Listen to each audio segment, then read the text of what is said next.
Greetings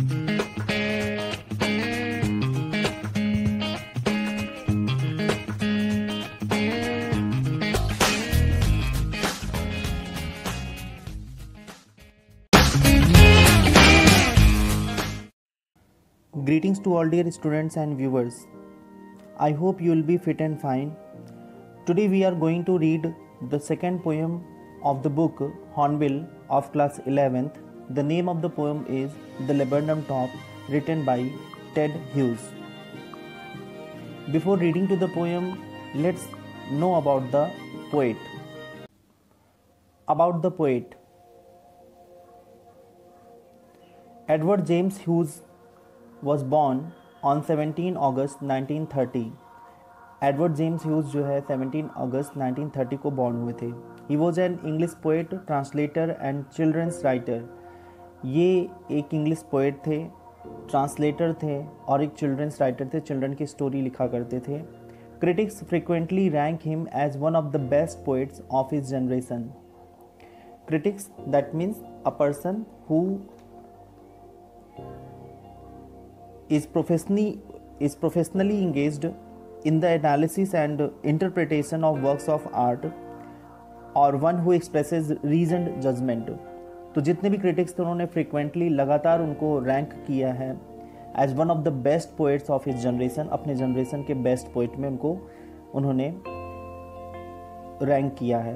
and one of the 20th century's greatest writers, और 20th century के सबसे महान लेखकों में उनकी गिनती की गई है.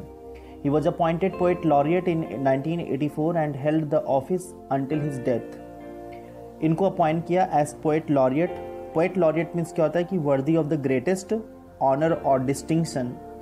तो एक इनको बहुत ही महान एक इनको ऑनर मिला इन 1984 में. And he held the office until his death. और इन्होंने पोएट लॉरिएट का जो ऑफिस है, एक जो महान कवियों का एक ऑफिस होता है, इन 1984 से लेकर अपनी डेथ तक इन्होंने वहाँ पर उसको संभाला. इन 28 the times ranked huge fourth on their list of the 50 greatest British writers since 1945. 1945 से लेकर के 2008 तक ह्यूज को जो है 50 ग्रेटेस्ट ब्रिटिश राइटर्स में इनका नाम सम्मिलित किया गया, इनका नाम वहाँ पे लिखा गया. He died on 28 October 1998. This was all about the poet. Let's know about the theme of the poem. The poem The Laburnum Top is a beautiful poem by Ted Hughes. Ted Hughes ने ये poem जो The Laburnum Top लिखी है, ये बहुत ही सुंदर poem है, बहुत ही अच्छी poem है. In this poem the poet has used the laburnum tree and goldfinches as a symbol of life and its fluctuation. इस कविता में जो है पोएट ने लैबर्नम ट्री को, अमलतास के पेड़ को और गोल्ड फिंच को as a symbol of life, एक जीवन के प्रतीक के रूप में प्रदर्शित किया है. एंड इट्स फ्लक्चुएशंस, और इसके जो मोशन होते हैं या क्वालिटी ऑफ बीइंग चेंज, एक जो परिवर्तन होता है उसके तरह से इसको यूज किया गया है. He describes the visiting of gold finches on the laburnum tree and how she has made a nest on it. इस कविता में बताते हैं पोएट की किस तरह से गोल्ड फिंच वो लैबर्नम टॉप पे अपना नेस्ट बनाती है और उस ट्री में वो रहती है, कैसे मूव करते हुए वहाँ पर आती है. When the goldfinches have chicks, it brings alive the tree as the chicks start to rustle and chirp. जब गोल्डफिंच के वहाँ पे चिक्स होते हैं, उसके बच्चे होते हैं, तो वो बहुत ही पेड़ को अलाइव करते हैं, बहुत ज़्यादा एनर्जाइज करते हैं उस पेड़ को और काफ़ी ज़्यादा उसमें मूवमेंट लाते हैं उस पेड़ में. और उनकी रसलिंग से, उनके फ्लैपिंग ऑफ विंग से, उनकी चर्पिंग से पूरा पेड़ जो है बिल्कुल एनर्जाइज हो जाता है. Hughes is trying to convey the message that life is process of exchange and transformation. इस कविता के माध्यम से ह्यूज हमें ये बताना चाहते हैं कि हमारे लाइफ में हम बहुत सारी एनर्जी का ट्रांसफॉर्मेशन करते हैं, हम बहुत सारी चीज़ें एक्सचेंज करते हैं. इट मीन्स क्या होता है कि सबकी ज़रूरतें सबके मिलजुल के रहने से पूरी होती है. जैसे अमलतास का पेड़ है वो बिल्कुल चिड़िया के बिना बिल्कुल निर्जीव सा लगता है, उसी तरह से जो अमलतास का पेड़ है वो चिड़िया को एक रहने का सहारा भी देता है. तो यहाँ पे एक्सचेंज, दोनों के एक प्रोसेस एक्सचेंज हो रहे हैं और कहीं ना कहीं लाइफ में उन्हें मतलब एक दूसरे से मिल कर के रहने से, एक दूसरे की सहायता करने से उनकी लाइफ काफ़ी ज़्यादा हैप्पी और काफ़ी ज़्यादा प्रॉस्पेरस है। People are alive because they undergo exchange of energy. लोग इसलिए जिंदा हैं क्योंकि वो एक इस प्रकृति में, इस नेचर में ज़रूर एक एक्सचेंज ऑफ एनर्जी के माध्यम से अपने आप को ज़िंदा रख रहे हैं। क्योंकि जैसे ग्रीन प्लांट्स हैं वो प्रोड्यूसर हैं, तो वो अगर हमारे लिए फूड प्रिपेयर करते हैं तो हमें जो है फूड उनसे मिलता है, हम उन्हें कार्बन डाइऑक्साइड देते हैं ब्रीथिंग के लिए। तो इस तरह से एक एक्सचेंज होता है, वो हमें ऑक्सीजन देते हैं, हम उनको प्रोटेक्ट करते हैं। तो इस तरह से जो एक एक्सचेंज हो रहा है, इससे हमारी लाइफ आगे बढ़ रही है। The gold finches transform the tree and make it alive. Gold finches जो है वो ट्रांसफॉर्म करती है उस ट्री को, जो निर्जीव जैसा खड़ा रहता है उसको लाइव बनाती है। Without the goldfinches and the chicks the laburnum is just another tree. और बिना गोल्ड फिंच के और चिक्स जो उसके बच्चे हैं, लेबर्नम ट्री बिल्कुल निर्जीव सा रहता है जैसे और पेड़ वहाँ पे हैं। So it was the theme of the pome. Let's read the pome. The laburnum top. Laburnum, a small tree with hanging branches of yellow flowers and poisonous seeds। Hindi में अमलतास कहते हैं। टॉप मीन्स क्या होता है? The top of the laburnum top, जो शिखर होता है। यहाँ पे लेबर्नम के टॉप की बात की जा रही है, तो उसके शिखर की बात की जा रही है। तो the laburnum top is silent, quite still in the afternoon yellow September sunlight, a few leaves yellowing, all it's seeds fallen. Still means क्या होता है कि not moving. Quite it means क्या होता है कि टू अ ग्रेट एक्सटेंट। अब यहाँ पे पहली लाइन में बताया जा रहा है कि the laburnum top is silent. जो लेबर्नम ट्री है वो क्या है? साइलेंट है। इसका मतलब क्या हुआ कि its leaves towards its top portion are not making any movement. उसमें कोई मूवमेंट नहीं हो रहा है, बिल्कुल वो शांत, बिल्कुल मोशनलेस, बिल्कुल निश्चल वो खड़ा हुआ है, उसमें कोई मोशन दिखाई नहीं दे रहा है। It is an afternoon time. ये क्या है? आफ्टरनून का टाइम है of September month. September month का आफ्टरनून का टाइम है। There is a good amount of sunlight on the tree. Tree पर काफ़ी ज़्यादा जो है सनलाइट है। And some of its leaves, और कुछ इसकी लीव्स क्या है? They have become yellow, a few leaves yellowing. It means क्या होता है कि कुछ लीव्स जो हैं दे वर टर्निंग इन येलो कलर, वो येलो हो रही थी। दे वर टर्निंग डल, वो डल हो रही थी, येलो कलर में कन्वर्ट हो रही थी। And all the seeds, all it's seeds fallen, all the seeds have fallen on the ground.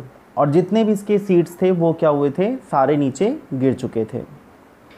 तो जो लेबर्नम ट्री है वो साइलेंट था, उसमें कोई मोशन नहीं हो रहा था, कोई भी उसके जो टॉप ब्रांचेज हैं उसमें कोई भी लीव्स मूव नहीं कर रही थी।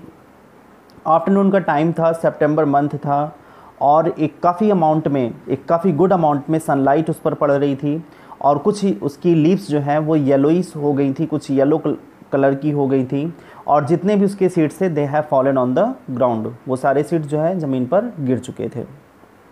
If we talk about the literary devices, so we are finding alliteration in the line September sunlight. तो जब कभी कोई कॉन्सोनेंट लेटर किसी भी वर्ड में वो फर्स्ट आए, पहले यूज़ किया जाए, और जो कॉन्जिक्यूटिव वर्ड्स हैं, मतलब कॉन्सोनेंट लेटर कॉन्जिक्यूटिव वर्ड्स में वो यूज़ किया जाए रिपीटेडली, तो वहाँ पे अलिटरेशन होता है। तो सेप्टेम्बर और सनलाइट यहाँ पर एस साउंड जो है रिपीट हो रहा है, देयरफॉर हियर इज अलिटरेशन।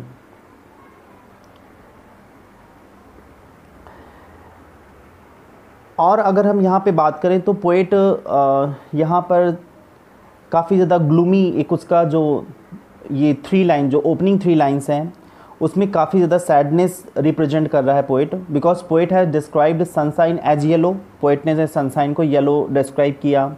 जो ट्रीज़ की लीफ हैं वो भी येलो हैं। तो पोएट यहाँ पर एक मोनोटोनस कलर सराउंडिंग्स में रिप्रेजेंट कर रहा है। Poet is trying to give a monotonous colour in the surrounding.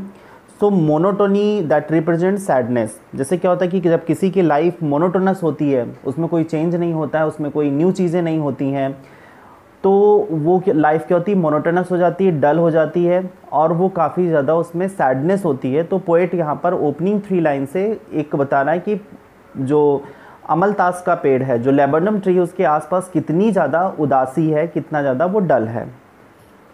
Next 3 line, till the gold Finch comes with the twitching chirp, a suddenness, a startlement at a branch end।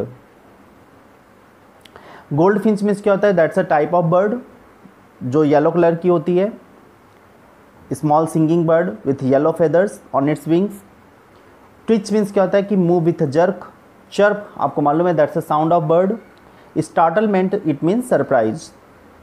अब ये जो sadness है, ये जो उदासी है जो फैली हुई है, that is prevailed around the tree के आसपास जो इतनी उदासी फैली हुई है, ये कब तक रहती है? जब तक कि उस पेड़ पर गोल्ड फिंच नहीं आ जाती है। तो till the gold Finch comes, जब तक कि गोल्ड फिंच उस ट्री पर नहीं आती तब तक ये उदासी फैली होती है। और जैसे ही गोल्ड फिंच आती है, with a twitching chirp, a suddenness, a startlement at a branch and, तो अचानक से क्या होता है? जैसे ही वो चिड़िया आती है, इट अपनी टेल को ट्विच करते हुए, ट्विच मीन्स क्या होता है? अपनी टेल को जैसे जब मूव करती हैं बर्ड्स जो है वो फ्लाई करती हैं, तो they move with a jerk, एक झटके के साथ उड़ती हैं। तो जब वो झटके के साथ अपने पंखों को फड़फड़ाते हुए, वहाँ पर आवाज़ करते हुए, चर्पिंग करते हुए वो जब पेड़ पे आके बैठती है, तो जैसे ही वो ट्री के ब्रांच के एंड पे बैठती है, मतलब जो ट्री की एंड है, मतलब जो ब्रांचेज हैं, जो उसकी शाखाओं पर वो जब बैठती है, तो वो क्या होता है? That was a surprise. तो वहाँ पे तो बहुत ही आश्चर्य होता है, क्योंकि उसके आने के बाद तो पूरा पेड़ क्या होता है? चहचहाहट से भर जाता है। आगे क्या होता है? Then sleek as a lizard and alert and abrupt, she enters the thickness and a machine starts up of chattering and a tremor of wings and trillings, the whole tree trembles and thrills. तो sleek means क्या होता है? Thin या shining. और lizard means क्या होता है कि दैट्स अ रेप्टाइल, एक तरह का रेप्टाइल है। लिजर्ड रेप्टाइल एनिमल है। एब्रप्ट मीन्स क्या होता है? सडन। ट्रिमर मीन्स क्या होता है? वाइब्रेशंस। ट्रिलिंग्स मीन्स क्या होता है? Sound of baby birds. Trembles means क्या होता है? वाइब्रेट्स। Thrills means happiness. तो जो ये गोल्ड फिंच है, that is thin like a lizard. वो लिजर्ड की तरह से क्या है? बिल्कुल एकदम दुबली पतली वो बर्ड है। एंड वो बहुत ही अलर्ट रहती है, बहुत ही अलर्ट रहती है और बहुत तेज़ी से मूव करती है, और सडन मतलब बहुत ही अचानक से मूव करते हुए जाती है। इसका मतलब ये है कि वो अचानक से जंप करती है और फिर रुक जाती है, फिर जंप करती फिर रुक जाती है। तो इस तरह से अचानक से उड़ती है और फिर वो रुक जाती है। जबकि ये जो है जो बर्ड्स हैं, ये उनका नेचर भी है कि बर्ड जो है अचानक से बैठती हैं, फिर उड़ती हैं, फिर बैठती हैं। तो ये बहुत ही सडन उनमें मूवमेंट होता रहता है। तो वो आगे उड़ती है, फिर रुक जाती है, एक जगह बैठ जाती है। तो बर्ड जो है अब वो किधर मूव कर रही है? पहले तो जब बैठी तो एंड ऑफ द ब्रांच के एकदम एंड पे आके बैठती है, लेकिन अभी क्या कर रही है? She is moving in the direction of the branch where the branch is becoming thick, जहाँ पे ब्रांच क्या हो रही है? थिकर हो रही है।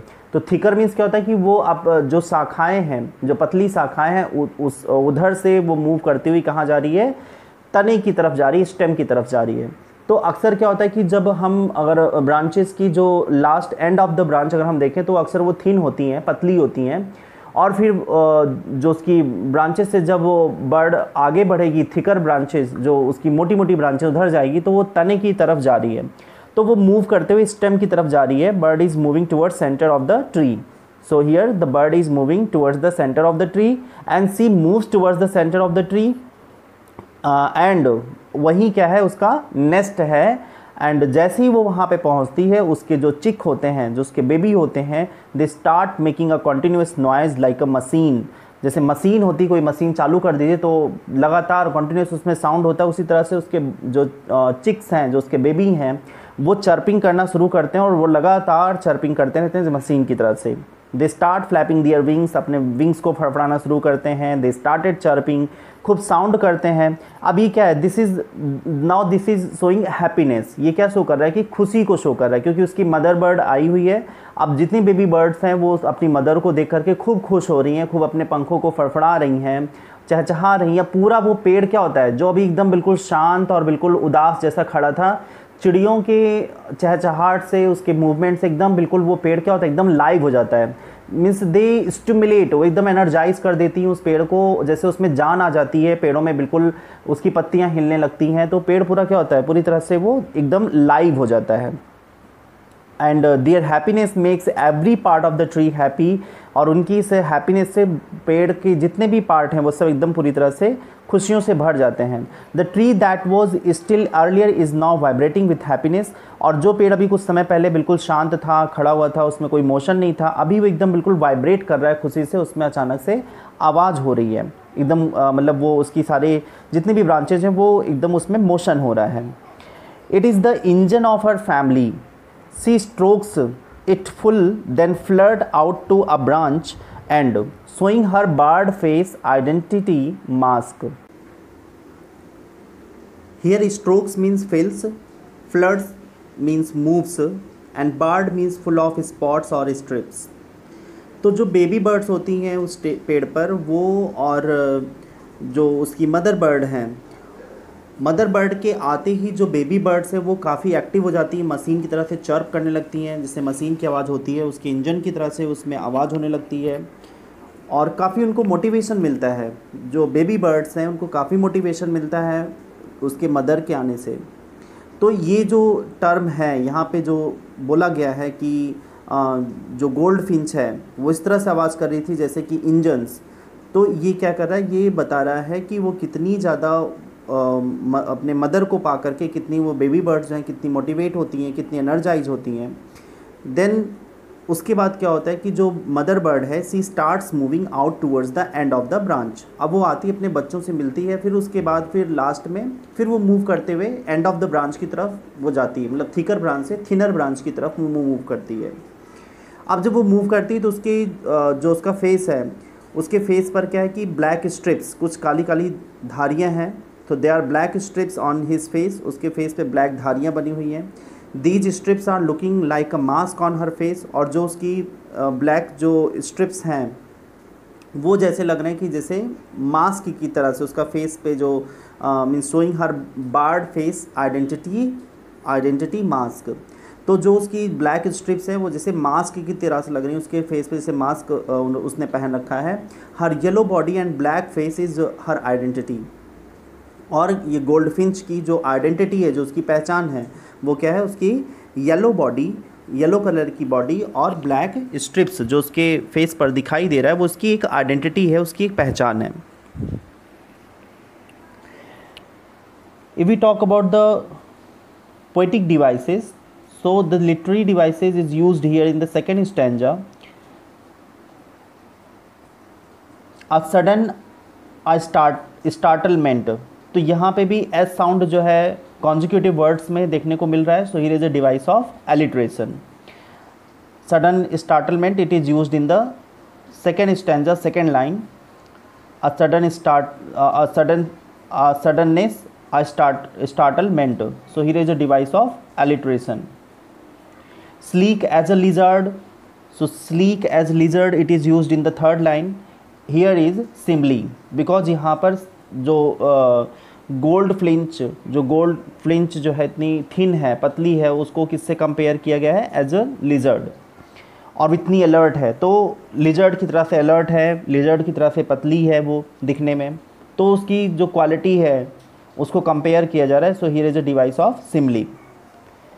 एंड अलर्ट एंड एब्रप्ट, यहाँ पर एंड वर्ड जो है रिपीट हो रहा है, so here is a device of repetition. If we look at the word alert and abrupt, so a sound is being repeated here, so here is a device of alliteration. The whole tree trembles and thrills, T sound is being repeated here, so here is a device of alliteration. Engine of our family, so engine of our family ये directly compare किया जा रहा है engine को bird से, gold Finch से, कि जो मदर बर्ड है she is engine of her family. तो जैसे इंजन क्या करता है कि किसी भी मशीन को चलाने का काम करता है, उसी तरह से जो मदर बर्ड है वो अपनी फैमिली की पूरी इंजन है, जो पूरी शक्ति देती है, पावर देती है अपने बेबी को। तो यहाँ पर इंजन उसे कहा गया है। So he is a device of metaphor, यहाँ पे मेटाफर का यूज़ किया जा रहा है। She strokes it full, so she strokes में यहाँ पर एस साउंड रिपीट हो रहा है, so he is a device of alliteration. Now moving to the last stanza of this poem. Then with airy delicate whistle chirp whisperings still launches away towards the infinite and the laburnum subsides to empty। तो एरी means क्या होता है strange, और delicate means क्या होता है pleasing. विस्परिंग्स means क्या होता है कि voice of low volume. Launches means क्या होता है स्टार्ट्स या जंप्स। सबसाइड्स मीन्स क्या होता है गोज बैक। तो जो गोल्ड फिंच है then it starts making a strange but pleasant sound in low volume. अब क्या होती है जब मीटिंग हो जाती है मदर बर्ड की बेबी बर्ड से, तो कुछ देर तक तो वो लोग बहुत चर्पिंग करते हैं। अच्छा, चर्पिंग में भी जो है ओनोमेटोपोइया है। जब भी कभी साउंड कहीं पर प्रोड्यूस होता है तो वहाँ पर कौन सा फिगर ऑफ स्पीच होता है, ओनोमेटोपोइया होता है। तो यहाँ पे ओनोमेटोपोइया भी है चर्पिंग ऑफ बर्ड्स में। तो जो गोल्ड फिंच है जैसे कि जब उसकी मीटिंग कंप्लीट हो जाती है अपने बेबी बर्ड्स के साथ में, तो देन गोल्ड फिंच जो है अचानक से एकदम शांत होती है और फिर बहुत ही लो वॉल्यूम में, बहुत धीमे धीमे, बहुत ही धीमी आवाज़ में बोलती है। It is just like a soft we shall. और वो आवाज़ कैसी से विस्लिंग साउंड होता है, बहुत ही एक मेलोडियस एक विस्लिंग साउंड, एक सॉफ्ट विस्लिंग साउंड की आवाज़ उसमें से आती है। तो यहाँ पर वॉइस को कंपेयर किया जा रहा है विशल से, और यहाँ पर एज लाइक इन सब का यूज़ नहीं किया गया है। तो here is a device of metaphor. फिर अचानक से क्या होता है कि एक बहुत ही सॉफ्ट साउंड वो प्रोड्यूस करती है। उसके बाद फिर वो अचानक से हवा में कूदती है, हवा में जंप करती है off the branch. Then it jumps off the branch, branch से कूदती है आगे की तरफ forward, and starts flying in the air and in the infinite world. और फिर वो क्या होती है कि that the small gold finch जो है वो आगे की तरफ जो है जंप लगाती है एयर में, और फिर अपने पंखों को स्प्रेड करके, अपने पंखों को पसार करके फिर एक अनंत आकाश की तरफ जो है उड़ जाती है, इनफाइनाइट वर्ल्ड की तरफ चली जाती है। और फिर से क्या होता है कि the laburnum tree again becomes sad and lonely. और फिर से लेबर्नम ट्री फिर से लोनली हो जाता है, सैड हो जाता है, फिर से उसमें कोई मूवमेंट नहीं दिखाई देता है। At that time through the chicks of the bird are in the nest but they are also not making any noise. अब क्या होता था उस समय जब मदर आई थी तब तो वो जो बेबी बर्ड्स थे वो चहचहा रहे थे, बहुत आवाज़ कर रहे थे, अपने विंग्स को फ्लैप कर रहे थे, काफ़ी ज़्यादा पेड़ को जो है पूरी तरह से लाइव कर दिए थे। लेकिन अभी मदर के जाने के बाद वो सारे जो चिक्स हैं वो भी एकदम शांत होकर के एकदम अपने पेड़, अपने घोंसले में बैठे हुए हैं, और वो भी कोई नॉइज़ नहीं कर रहे हैं। तो इस तरह से पूरे पेड़ में क्या है फिर से सन्नाटा हो गया है। So it is silence in the tree. फिर से पूरी तरह से सन्नाटा हो चुका है, और लेबर्नम ट्री फिर से अकेला हो गया है। फिर से वहाँ आसपास जो है बिल्कुल शांत का मतलब एक शांति से भरा एक एटमॉस्फेयर हो जाता है, वहाँ पे कोई मोशन नहीं दिखाई देता है। So this was all about this pome. I hope that you understood all the lines along with the difficult words and the literary devices used in this poem. If you would have any problem or any doubt, you can write your comment, your problem in the comment section. I will be very happy to help you. Thank you for watching this video. See you in the next video.